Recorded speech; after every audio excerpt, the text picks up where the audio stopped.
Hello and welcome to Animated Talk. Today I'd like to talk to you guys a little bit about Tom and Jerry, the MGM series that has won 7 Academy Awards, 13 nominations, and yet it's a series that for a lot of animation historians and film critics tends to get overlooked. Everybody seems to talk about Disney and Warner Brothers as the two major studios of animation when it came to the 30s, 40s, and 50s. Why is there such little love for Tom and Jerry when it comes to critics and historians? The reason for this is mainly because MGM won a lot of awards more based upon timing than they necessarily did because their films were the greatest in the industry. Now, this is no attack on Tom and Jerry. They are widely known as one of the better series when it comes to animation and animation history, especially from the Golden Age. However, MGM does not have the same reputation as Disney and Warner Brothers, which are largely seen as the pinnacle of what animation could do during the classic animation Golden Age. The reason that Disney started to falter a little bit starting in the late 1930s when it comes to their theatrical animation shorts was because they started moving on to a different type of film, features. Disney started to move away from putting most of their time and effort into their shorts, and they started putting more emphasis on their features starting around the late 1930s, 38, 39. By the time you hit the early 1940s, Disney was definitely moving on to features, and they were less focused on their shorts. Now, this isn't really a problem in that Disney had a good animation pipeline going along, so they still had some decent shorts. However, Disney really was not making critically or even for audiences films that were innovative anymore. They were relatively routine. And at this time, Warner Brothers was also really developing itself. They were still a few years behind when it came to the animation, and a lot of their animators were still learning how to move away from rubber hose animation into full-blown, really character-driven animation.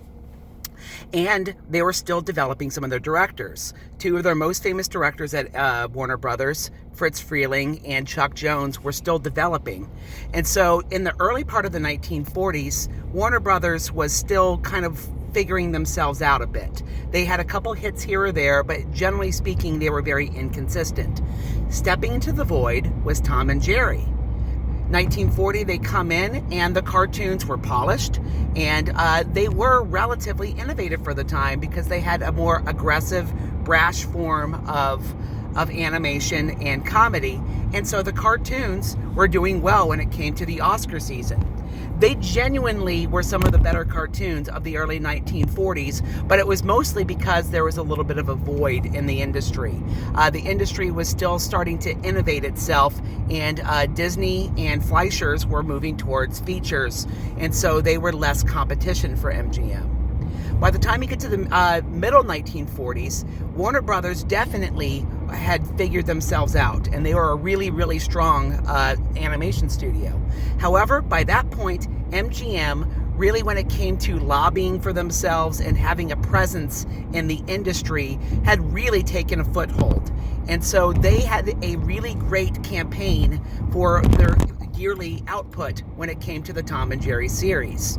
So most historians and critics will state that while the middle 1940s Tom and Jerry's were still pretty good, they were less innovative than they were at the beginning of the decade. And a large part of their success when it came to the latter part of the 1940s was more based upon their ability to lobby for these films. The films became a little bit more static, but they were very, very clean. They had solid animation. They had solid backgrounds, very realistic looking backgrounds, and the stories were relatively solid. While MGM was not as innovative with their comedy and with their directorial styles, they were at least kind of straightforward, middle of the road, solid cartoons, and the industry took to them, especially with all the lobbying that was going on. By the time you get to the early 1950s, what was happening then was MGM was one of the few animation studios that was really trying to champion theatrical animation. You have to keep in mind, by the early 1950s, people were moving away from theater and they were moving towards TV. People were watching more and more TV and going out to the movies less. Disney and Warner Brothers definitely started to focus more and more on TV with the Disneyland TV show for Walt Disney. And of course, when you come to Warner Brothers, they had the Bugs Bunny show, and they definitely had a very solid presence on TV. When it came to MGM, they were focusing on trying to get people to come to the movie theater, and they were doing things like CinemaScope, which were these large presentations, large screens, where you could see a cartoon in big CinemaScope. Most people that watch these cartoons feel that they are relatively average to even some cases below average cartoons. However, MGM was very much embracing the movie theater experience, and a vote for their cartoons when it came to the Oscar season was essentially a vote for the movie theater industry.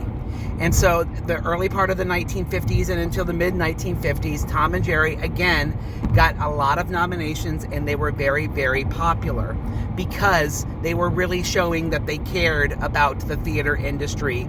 And there was also, again, continued lobbying for the MGM films. So Tom and Jerry, throughout their run, were solid. They were good cartoons. They're some of the better cartoons when you look at all the different series that came out during the golden age of animation. However, it was only for a relatively brief period in the beginning of the series where they were truly innovative, and their cartoons really stood out as being the pillars of animation. For the most part, by the latter part of the 1940s and into the 1950s, Warner Brothers was the strongest of the animation industries when it came to having really, really innovative and solid films. And Disney was one of the more artistically creative studios in the 1950s when they started moving towards limited animation. MGM just never quite had the great critical films that Disney and Warner Brothers had. Hopefully this animation discussion is something you found interesting. Let's talk about it in the comments and continue to come back to Animated Talk for more conversations about art, animation, and occasionally one of my own films. Bye-bye.